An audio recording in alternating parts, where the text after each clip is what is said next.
So hey guys and welcome back to our channel. तो भाई आप लोगों के सामने खड़ी है वेन्यू और ये भाई ये पेट्रोल में 1.2 लीटर इंजन के साथ है और ये इसका रिव्यू ना आपने पहले भी देख रखा होगा। तो भाई गाड़ी एक बार ध्यान से देख के पहचानने की कोशिश करो, ठीक है। और अगर नहीं पहचान में आते तो मैं आपको बताता हूँ, ये सौरभ भाई की गाड़ी है। तो सबसे पहले तो उनके जो सबसे बड़े मित्र हैं उन्हें बुलवा लेते हैं। आ जाओ सर, एक बार नाम और बता दो। सचिन यादव नाम भाई मेरा। सर का नाम जो है वो सचिन है और सौरभ सर के बहुत ही खास मित्र हैं। अब मैंने इन्हें क्यों बुलवाया ये और पूछ लो, क्योंकि भाई अभी लेटेस्ट में लद्दाख की ट्रिप होके आई है। भाई कितने दिन हो गए? भाई लगभग 7 दिन हो गए, 8वां दिन। हाँ, अब मतलब 8 दिन बाद घर आ गए। हाँ, हाँ ठीक है। तो घर आने के बाद का अब जो इसका ओवरऑल एक्सपीरियंस रहने वाला है ना 1.2 लीटर इंजन के साथ, वो भाई शेयर करेंगे। और भाई के 2-4 दोस्त हैं, उन्हें भी बुलवा लेते हैं। तो आ जाओ भाई, सब आ जाओ। तो भाई अपना और नाम बता दो। मेरा नाम गौरव है भाई, गौरव भट्ट। और सौरभ सर से तो आप पहले मिले हुए हो, ठीक है। तो अब मेरे को ओवरऑल फीडबैक बताओ इसका कि क्या रहा। और थोड़ा सा तेज बोलना क्योंकि माइक थोड़ा सा दूर है। अरे कोई दिक्कत नहीं है भाई, गाड़ी बेशक बहुत बेहतरीन है, प्योर एसयूवी वाली फीलिंग देती है। कंफर्ट इतना अच्छा है कि पूरे 7 दिन गाड़ी चलाई है लेकिन थकावट नहीं हुई, ठीक है। जहाँ पे कमी है गाड़ी में वो ये है कि इसमें क्या है, जैसे ही आप 3rd या 4th गियर में चलाओगे तो उसका पिकअप टूटता है, ठीक है। मतलब 1st 2nd गियर में अच्छा चलता है लेकिन 3rd और 4th में पिकअप टूटता कितने आरपीएम के बाद लगभग? है। मान लीजिए 4 के करीब 4,000 आरपीएम के बाद टूटने लग जाएगा। टूटने लग जाता है, हल्का सा जर्क लगता है मतलब पीछे। तो पिकअप टूटा तो वो तो चलो ठीक है, समझ में आ रही है। लेकिन उस हिसाब से एवरेज ड्रॉप हुआ नहीं, उसमें बेनिफिट ये मिल गया कि एवरेज अच्छा निकल गया। तो ये कोई ट्रिकी सी बात नहीं लग रही। मतलब उसके लिए आपने गेयर छोटा करा होगा, गेयर छोटा करने के बाद आरपीएम हाई गए होंगे चढ़ाने के लिए, तब भी उसने एवरेज दे दिया। तो ऐसा क्यों हुआ? लेकिन ऐसा मतलब ये मैं एक ड्राइविंग कंफर्ट के लिए बोल रहा हूँ कि चलाने में जो मजा आ रहा होता है ना उसमें वो टूटता है बीच में। एक चीज और है, इसमें जो स्पीड लिमिट है वो मैक्सिमम 200 तक है, ठीक है। शायद 180 220 तक है, ठीक है। लेकिन जो गाड़ी जाती है वो 180 तक ही जाती है, ठीक। अब जो मेरी गाड़ी है वो वेन्यू टर्बो है, तो छठे गियर में ही मेरे को ठीक ठाक एवरेज मिलता है, जो मेरा ओपिनियन है, जो मैं अपना फीडबैक बता रहा हूँ। लेकिन इसमें जो है 5 गियर है, तो 5 गियर के हिसाब से आपको ऐसा नहीं लगता कि 5वें 80-90 की स्पीड बजाने के बाद आवाज ज्यादा आती है? आवाज ज्यादा आती है और ये भी लगता है कि अभी गियर और होना चाहिए, और जो स्पीड है वो 110 के बाद स्टक हो जाती है। स्टक हो जाती है ना? 110 पे स्टक हो जाती है। जहाँ पे प्लेन हाईवे था हमने वहाँ पे भगा के देखी थी तो 110 लास्ट था इसका। बाकी 120 भी मैं लेके गया था लेकिन उसके लिए फिर बहुत लंबा टाइम था। और सीटिंग कितनी थी? कितने जने बैठे थे गाड़ी में? 4 जने बैठे थे। और उसके बाद भी 120 110 पे जाके स्टिक हो गई थी। स्टिक हो जाती है और बस। लेकिन एक चीज़ अच्छी है कि हमारे दोस्त थे कुछ थार वाले, वहाँ मिल गए थे हमारे पुराने फ्रेंड, तो उनके साथ हम लोग गए थे। तो उस गाड़ी से बिल्कुल पीछे ही रही है, ऐसा नहीं है कि बहुत पीछे रह गई। वहाँ साथ साथ चले तो एक कॉन्फिडेंस आ जाता है, मजा कॉन्फिडेंस लेवल बढ़ चलाने जाता में, है। और उसके बिल्कुल पीछे पीछे लग के हमने बहुत अच्छे से मतलब बढ़िया खींची हमने। तो एक चीज मेरे को और बताओ, जैसे कि अपनी वेन्यू में जो वेरिएंट है जो मेरे पास है उसमें तो 16 इंच के टायर हैं, ठीक है। लेकिन इसमें जो है वो 15 इंच के हैं। तो ग्राउंड क्लियरेंस में थोड़ा बहुत अंतर पड़ा है, क्योंकि टायर साइज की वजह से थोड़ा 19-20 अंतर पड़ता है। आपको लगा होगा, लेकिन हम अपना बता रहे हैं। वहाँ पे ऑफ रोडिंग भी काफी हुई है, पानी वगैरह भी मिला है, पत्थर भी मिले हैं, लेकिन गाड़ी कहीं नहीं टिकी। तो ये तो बहुत अच्छी बात है। बहुत मजा आया इस चीज में। तो एसयूवी फीलिंग है मतलब पूरी। तो मिड साइज एसयूवी से एसयूवी डिक्लेयर कर दिया आपने। छोटी एसयूवी बोल सकते हो चलाने में, ठीक है। लद्दाख जा रही है यार। तो और सही है भाई। अब हम लोग तो नहीं जा पाए, तो भाई लोग गए थे, भाई लोग बता भी रहे हैं। तो ऐसा भी लगा, मतलब देखो कॉर्नरिंग लैंप मेरे वाली में है क्योंकि वो टॉप एंड वेरिएंट, ये बिल्कुल बेस वेरिएंट हो गया। तो ऐसा भी लगा कि विजिबिलिटी जैसे हम टर्न वगैरह लेते हैं तो थोड़ी बहुत डिस्टर्बेंस है। हमने तो कस्टमाइज करा रखा है ना, वैसे भी इसकी कंपनी लाइट नहीं है। नहीं लाइट तो आप ठीक है, वो तो कस्टमाइज है, वो तो एलईडी इसमें लगी हुई है। लेकिन मेरा कहने का मतलब जैसे हम राइट टर्न ले रहे हैं या लेफ्ट टर्न ले रहे हैं तो ब्लॉक हो जाता है ना वो एरिया। तो उसके लिए बेस मॉडल से ही अगर प्रोजेक्टर आए कंपनी करे तो फिर ज्यादा ठीक रहेगा। उससे बढ़िया तो फिर कोई बात ही नहीं है। फिर तो बेस ही बेस मॉडल में फिर तो बेस ही बेस बिकेगा, क्योंकि इन्होंने में बेस में भी अब क्या कर दिया ना, देखो फेंडर पे इंडिकेटर दे दिया। जहां अब लोग बेस वेरिएंट में आपको ओआरवीएम पे इंडिकेटर दे रहे हैं, ये फेंडर पे दे रहे हैं। तो ये एक थोड़ा सा नेगेटिव पॉइंट मेरे को देखने के लिए मिलता है इसमें। ग्रैंड विटारा में सबसे लो मॉडल में वो आ रहा है, प्रोजेक्टर आ रहा है सबसे लो मॉडल। यही चीज ना, ये कंपैरिजन इस समय इतना बढ़ गया कंपटीशन कि ये लेनी देनी कर देता है काफी ज्यादा। तो एक बार जरा लद्दाख का एक्सपीरियंस शेयर करो सारे आप लोग कि कैसा रहा। मतलब दोस्तों की ट्रिप रही ना, तो क्या रहा? किसी से अगर बदला लेना है तो उसको गाड़ी में बिठाओ, बिना बताए लद्दाख ले जाओ, उसे लद्दाख ले जाओ भाई, बिना बताए लेके जाओ। उसको बोलो मत कि हम लद्दाख जा रहे हैं। अच्छा, जैसे भाई हमें ले गए थे धप्पा। चलो ये तो अनप्लान ट्रिप हो गई, लेकिन अनप्लान ट्रिप जो होती है उसमें सबसे ज्यादा मजा आता है। ये तो है, ठीक है, क्योंकि उसमें हर चीज की जो दुख रहती है ना कि अब आगे क्या होने वाला है, वो दिक्कत रहती है। जो हम पहले से प्लान करते हैं वहाँ जाना है, फिर ऐसा रहता है कि अब पहुंचे क्यों नहीं, ये टाइम हो गया। एक चीज और हो जाती है, जैसे हम मनाली के लिए गए थे सिर्फ, और उसके बाद हम लद्दाख पहुंच गए। ऐसे वो भाई मिल गए थे ना थार वाले, उन्होंने थोड़ा किया हमसे कि चल रहे हैं यार चलो, तो हम लोग चले गए। लेकिन इतनी दूर जाने के बाद ऐसे लगता है कि अगर वहाँ से ये लग रहा था अगर कश्मीर भी हम पहुंच जाते हैं ना तो हमें अपना घर दिख रहा था। हम इतनी दूर चले गए थे घूमते घूमते, हमें वहाँ भी नहीं पता लद्दाख में हम कहाँ कहाँ पे निकल गए थे। तो वहाँ से ऐसा लग रहा था कि अगर हम मनाली भी पहुँच जाएं या कश्मीर भी पहुँच जाए तो अपने घर आ जाएगा। मतलब ये 700 किलोमीटर तो हमें कुछ भी नहीं लग रहा था। मतलब कश्मीर आया एक था एक दिन में गाड़ी चलाई है 800 किलोमीटर, 800 किलोमीटर एक एक दिन में खींच गए। 700 तो आप चलाने वाले भी तो 3-3 4-4 हो गए। चला तो नहीं रहा था भाई ने केवल अकेले। हाँ, अकेले ने चलाया भाई ने। इनको फ्लैट पूरी ट्रिप नीचे आके मैंने इनको दिया है। मैंने कश्मीर से जम्मू तक को चलाया दिया है सिर्फ, पहाड़ पे ड्राइव नहीं करी, प्लेन ड्राइव कश्मीर से जम्मू तक बस। वहाँ पे जो भी छोटे मोटे पहाड़ मिले वहीं ड्राइव करा। मेरे को रिस्क लेने का ही नहीं है रे बाबा। चलो ये भी ठीक है। जो जो पहाड़ है ऑक्सीजन भी आनी वहाँ पे, एक मान लो कि बंदी हो गई थी एक तरीके से। अब तो टेम्परेचर वैसे भी ज्यादा हो रहा है क्योंकि ठंड का टाइम होता जा रहा है। बर्फ भी मिली कहीं? बहुत जगह बहुत ज्यादा। बर्फ तो ऑन सीरियस 12 नोट स्टार्ट एक हो चीज गया। और बता रहा हूँ, किसी को अगर हेल्थ प्रॉब्लम है, मान लो किसी को सर में दर्द ज्यादा रहता है या थोड़ा सा BP वगैरह की, BP किसी को वगैरह माइग्रेन की की दिक्कत है तो भैया वो तो मत प्लीज जाए। किसी के साथ भी मत चले जाना, गलती से भी मत चले जाना। हम तो सारे नॉर्मल थे, हमको तो जंगल हमेशा लगे, वहाँ हमें पे परेशानी दवाइयाँ हुई खानी थी। पड़ी हैं सर हमारी की। तो दवाई हाँ, वो वहाँ पे सर को बांध के उसकी रखना पड़ा। सांस की आती है एक छोटी सी टेबलेट जो बहुत आती है ज्यादा मतलब सफोकेशन इतनी थी वहाँ। जैसे हम अगर कहीं कहीं नेटवर्क आ रहा था, पहली बात तो आता नहीं है, हाँ। जैसे होटल में वाईफाई वगैरह लिया था हमने, तो जब हम घर वालों से बात भी कर रहे थे ना तो सांस चढ़ रहा था। ऐसा घर वाले बोले थे कहाँ से भाग के आया तू। और एक हम चीज बैठे थे और बिल्कुल। भाई, वहाँ पे जाके ना हाइट पे जाके इंसान अपना आप ही इरिटेटिंग हो जाता है। उसको ये मान लो कि आप सही कह रहे हो कुछ भी तो उसे गलत लगेगा। आपस में लड़ाइयाँ हो रही हैं, वो हो जाती है ना, लोशन मोशन वाला वो हो जाता है। आपस में लड़ाइयाँ हो रही हैं बिना बात बहुत ज्यादा के, मूड स्विंग्स इतने हो रहे हैं वहाँ पे बैठ के। देखो आपस हो में जाता है थोड़ी एकदम बहुत से इंसान को। हो ही जाती है अपना थोड़ा हाँ सा मतलब कहने का मतलब उसे लेके जाओ जो सुन के झेल ले, हाँ, जो झेल ले जो झेल ले। उसको मत ले जाना गलती से भी, जिसको इतना सा बोला मजाक भी नहीं चिल्ला उस पे। जो कहे भी और सुने भी, हाँ। ऐसा नहीं है कि खाली कह रहा अपनी सुनने की वो नहीं है। वहाँ पे ना मूड स्विंग्स होते हैं क्योंकि तबियत इतनी खराब हो जाती है। तबीयत मैं इतनी खुद ज्यादा अपना खराब बता हो रहा जाती है, हूँ, सिर कान ऐसा बिल्कुल लगता ब्लॉक है हो गए। मतलब बहुत ज्यादा भारी सिर, बहुत बहुत ज्यादा। ज्यादा। ओवरऑल कितने किलोमीटर चली गई होगी गाड़ी पूरे ट्रिप में? लगभग 3,500 के करीब, 3500 प्लस, 4000 प्लस 4,000 प्लस 4000 प्लस चलिए। पर थोड़ा बहुत घूमे कहाँ में भी हो ना, क्योंकि ओवरऑल तो 3000 है, बाकी 1000 किलोमीटर वहाँ का स्ट्रेच जो भी घूमा घामा होगा वो तो पेंगोंग वगैरह सब गए थे। हाँ हाँ पेंगोंग गए तो एक चीज बताओ मेरे को, जैसे ये तो आपने एवरेज बताया मेरे को, तो ये पूरा पहाड़ का और उसका नॉर्मल प्लेन एरिया दोनों मिला के था हाँ ये टोटल था 16-17 हाँ 1600 ओवरऑल। ओवरऑल। तो मैं कहाँ जाऊँ फिर वेन्यू लेके? जब हम पहाड़ी पे थे, जब हम पहाड़ियों पे थे तो इतना हो सकता था कि जैसे अब 16-17 का एवरेज वैसे निकला, वहाँ पे इतना हो रहा था कि 15 आ गया, 15 14.5-15। ऐसा नहीं है कि 10 या 11 आ गया हो। और वो हम बता रहे हैं आपको। जब मैं मसूरी गया था ना, ठीक है, मसूरी में तेल डलवाया था हमने, तेल डलवाने के बाद और कैंपटी फॉल तक कितने का एवरेज दिया था भाई? 6-7 का? 6-7 हम खुद परेशान थे इस चीज से। हमारे यहाँ 9-9.5 का एवरेज दे रही थी सिटी। गाजियाबाद में 9-9.5 का एवरेज, भैया पूरे जुलाई महीने कितने भाई? 4.5 का एवरेज 4.5 का एवरेज पूरे जुलाई में। इसका। मैंने 4-4-8, 4-12 और 4-16 लगभग जुलाई में 16,500 का तेल पी गई है घर से आरडीसी और आरडीसी से घर, सिर्फ 7 इतने किलोमीटर का distance अप डाउन।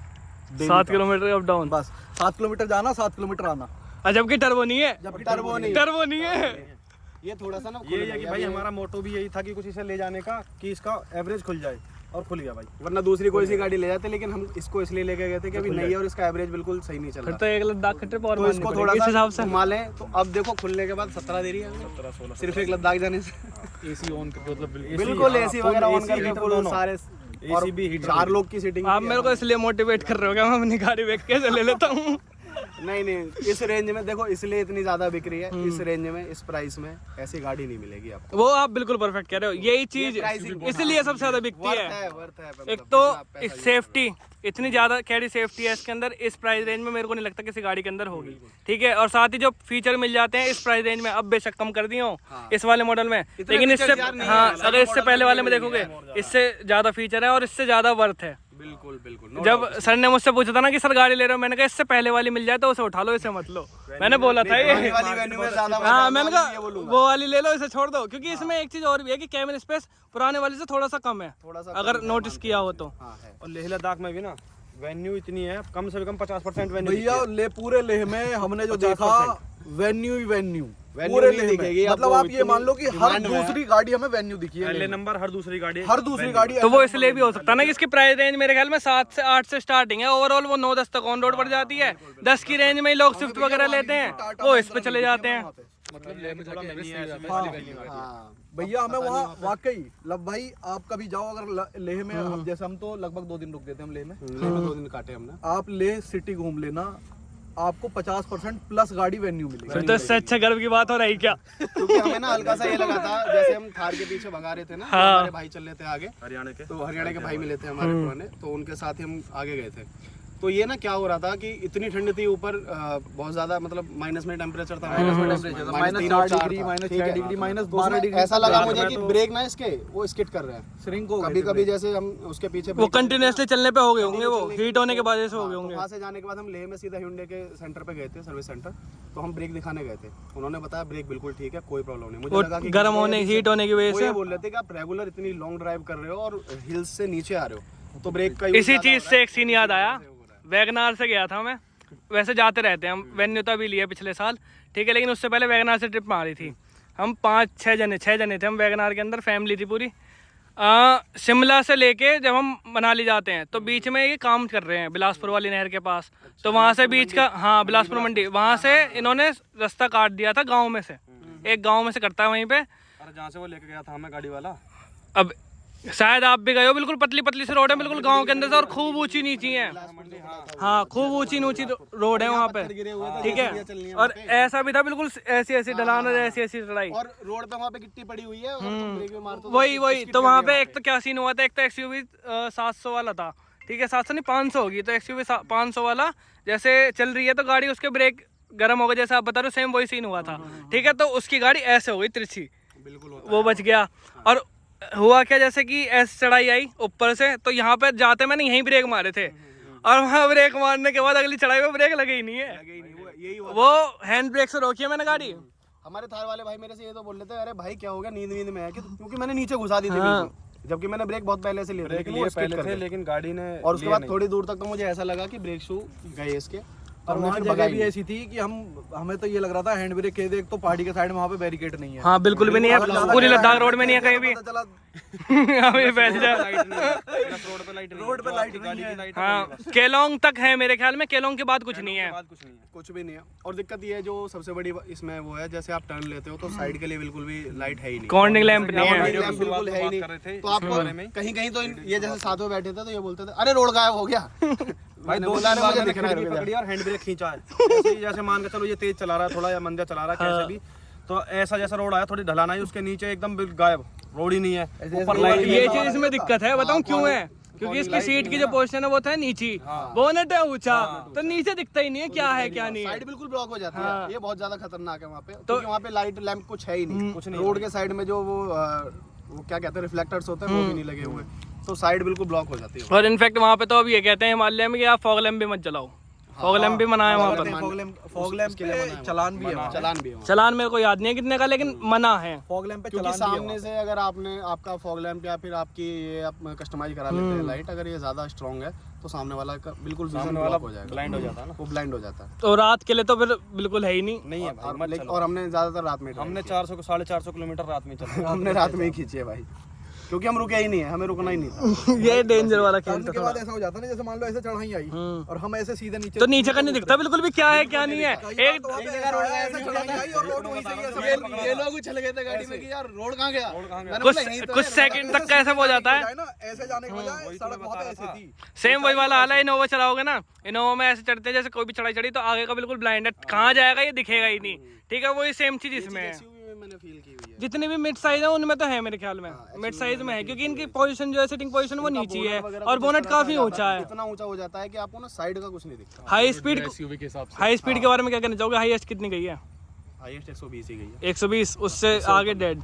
तो हाई स्पीड में स्टेबिलिटी, हाँ स्टेबिलिटी तो ठीक है, स्टेबिलिटी ठीक है। आप कट मार सकते हो, भगा सकते हो अच्छी, लेकिन 120 पे ये वाला जो मॉडल है, मतलब इसकी बता रहा हूँ, बाकी पहली वाली वेन्यू तो जाती थी, लेकिन ये 120 पे 120 पे रुक गई, चलो ये भी ठीक है।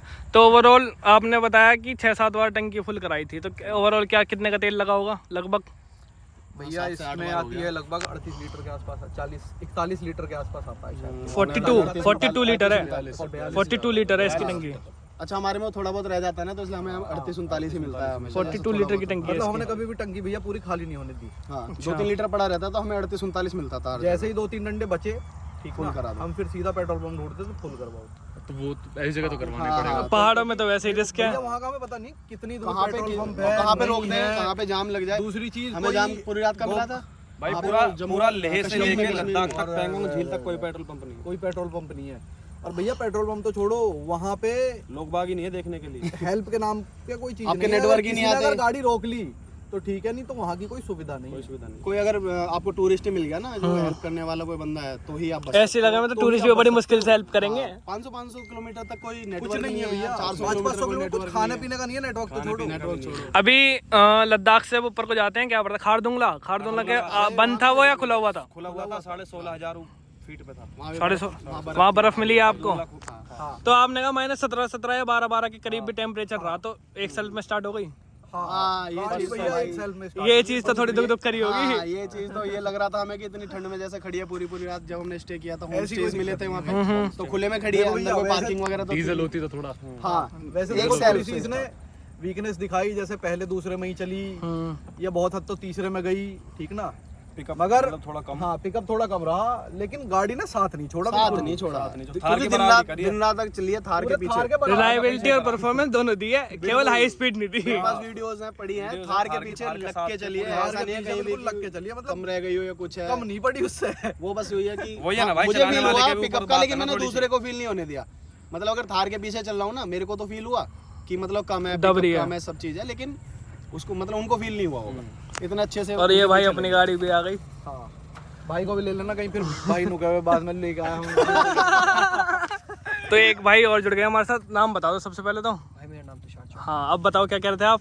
भाई अगर जैसे हमारा भाई है, हाँ ऐसे लोगों को अवॉइड ही करना, क्योंकि पूरे रास्ते खुद तो सोएंगे ही सोएंगे, आपको भी सुनाएंगे। कंडक्टर के साइड में जो बैठा है ड्राइवर के वो भी, और पीछे जो बैठेगा खुद इनके साथ वो भी सोएगा ही सोएगा भाई। और पूरे ऐसे रास्ते नहीं भाई सोते नॉर्मली हुए सो जाए कि आवाज नहीं कर रहा भाई आदमी। खराटे निकालते फुल खर्राटे मारता है पीछे बैठ डेक के। की तो जरूरत ही नहीं पड़ी होगी। अब यार चलाने वाला पूरी रात आदमी एक तो ये खराटे सुनता है ना, तो थोड़ा सा माइंड में ये आ जाता है क्या तू भी सो ले। दूसरे को देख के लगता है। है ही।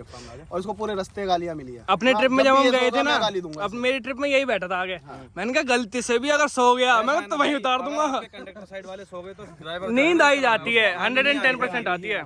ऐसे में भाई इसको एक्सीडेंट होने और के ये major इतना वो सोता है, रहते हैं इतना सोता है। अगर आप रास्ते में हो तो सो रहा है, ठीक है, जाते हैं जब स्टे हो गए आप, बाकी तो सब इधर उधर खाना वाना कुछ ढूंढेंगे, ये सो जाएगा। इसको उठा के भाई बिठा इतना दो। सो के क्या करोगे भाई? सुबह उठेगा, क्या करोगे इतना सो के? सुबह उठेगा, आप लोग गाड़ी में बैठोगे, अपना नहा धोके मस्त, ठीक है, ठीक है भाई लोग बैठ गए सब, हम आराम से गाने वाने देख रहे हैं, भजन वजन चला रहे हैं सुबह।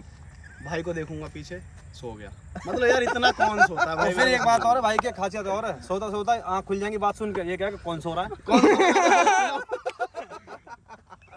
भाई मतलब बताना चाहता हूँ, सो नहीं रहा हूँ, सुनना हूँ मैं, जो बात कर रहा हूँ करो। तुषार भाई जरा वो बिल्लू दी हट्टी के बारे में कुछ बोलना चाहोगे, जिनके पीछे हम 300 किलोमीटर घूम के आए हैं? बिल्कुल मत जाना, मैं करूँ एक बोल सी देगा वो, और गुस्ताव देगा वो। अगर मैंने किसी के सिर में उस बोल को मार दिया तो भाई सब गट्टा खोल देगी, मैं गारंटीड कह रहा हूँ आपको। 3 दिन के रखे हुए सड़े हुए रिश्ता गुस्ताव रोगन जोश खिला रहे हैं इन लोगों को यार। वो भैया रोगन जोश में रोगन ही नहीं है, रोगन ही नहीं है। आप कहते हैं भैया हम YouTube देख के आए, देखो वायरल कर देंगे। नहीं इसलिए हम लोग ना जो कश्मीर वाला रूट लिया ना हमने, वो इसलिए लिया क्योंकि हम आ तो इधर से भी सकते थे, मनाली वाले रोड से, क्योंकि शॉर्ट पड़ रहा था। 300 किलोमीटर 250 से 300 किलोमीटर हम फालतू इसलिए आए क्योंकि हम लोग ना पूरी साल से बिल्लू देट्टी देख रहे थे। भैया हमने करण दुआ का ब्लॉग देखा था। ये करण दुआ भाई जैसे हमारे ब्लॉगर हैं। ब्लॉगिंग में उससे बड़ा मैं नहीं मानता किसी को, शायद कोई है भी नहीं फूड ब्लॉगर उससे बड़ा। कोई लेकिन मैं एक खास बात बताऊं, आप जितने भी फूड ब्लॉग है ना, अगर वो जाते हैं तो उनके लिए हमसे अलग स्पेशली बनता है। मुझे पता मतलब भैया, मेरे को ऐसा लगता है कि जिनकी दुकान नहीं चलती वो फूड ब्लॉगर को पैसे देते हैं। हाँ बुलाते हैं ये सही कह रहे हो। रिव्यू देना चाहिए था चीज जैसे और वो है, इतना बड़ा हमें ब्लॉगर है। गुस्ताव खाने तो किसी के ना कश्मीरी शादी में खा लो, पर कभी बिल्लू की हट्टी मत खाओ। अपने कहीं ना मतलब सीख लो, पूरे रास्ते गाली देते हुए आए बिल्लू देट्टी को। वो ठीक है। पूरे पूरे रास्ते भूखे मरे हैं, इसलिए पूरे बता रहे हैं रास्ते। कोई भाई अगर वीडियो देख के सोच रहे हो ना कश्मीर जाऊंगा तो पहले वहाँ ये खाऊंगा वो भैया खाऊंगा। कहीं इस खा बार लेना, गए उसकी थे, दुकान पे मत खाना। अपना ही घर खा खा लेते लेना। हम, हमने वहाँ अपना खाना छोड़ दिया, मतलब इतना हाँ। टेस्टी खाना। भैया हमारे खाना बहन छोड़ वहाँ पे देते हैं जीजा वहाँ है, पे, हमने वहाँ पे खाना छोड़ दिया, जबकि हमारी दीदी कभी मौका मिला था आपको हम खवाएंगे। ऐसा खाना नहीं बनता होगा किसी के जैसा उनको बनता है, लेकिन हम हमने लोग वो वहाँ खाना से छोड़ जिद दिया करके उसके निकल आए बारे। कि हमें बिल्लू दी हट्टी जाना है। चलो ये तो खैर ट्रिप बढ़िया रहा आपका, आप लोग बहुत आया उससे लग रहे हैं, चेहरे से ही लग रहा है। लेकिन एक चीज और है कि इसमें ना रूफ रेल और लगवा देना। रूफ रेल हाँ वो पसंद नहीं है, पर्सनली पसंद नहीं है। उससे ना बॉडी थोड़ी और बल्कीनेस से लगती है, बस इतना अंतर है। अब मेरी में देख लो और इसमें देख लो, केवल रूफ रेल की वजह से ही अंतर लग रहा है, वैसे टायर के हिसाब से इतना अंतर नहीं लगेगा साइज में। वो देखो अपनी अपनी पसंद भी है, खैर देखो मांग निकाल दी बालों की। मेरे को पसंद नहीं है, बस इसलिए लगवाई नहीं है वो। चलो भाई, मौसम भी थोड़ा सा डाउन होता जा रहा है, तो इस वीडियो को इतना रखते हैं। तो अच्छा लगा आपके साथ वीडियो बना के। थैंक यू भाई, थैंक यू भाई, thank you sir, take care and bye bye.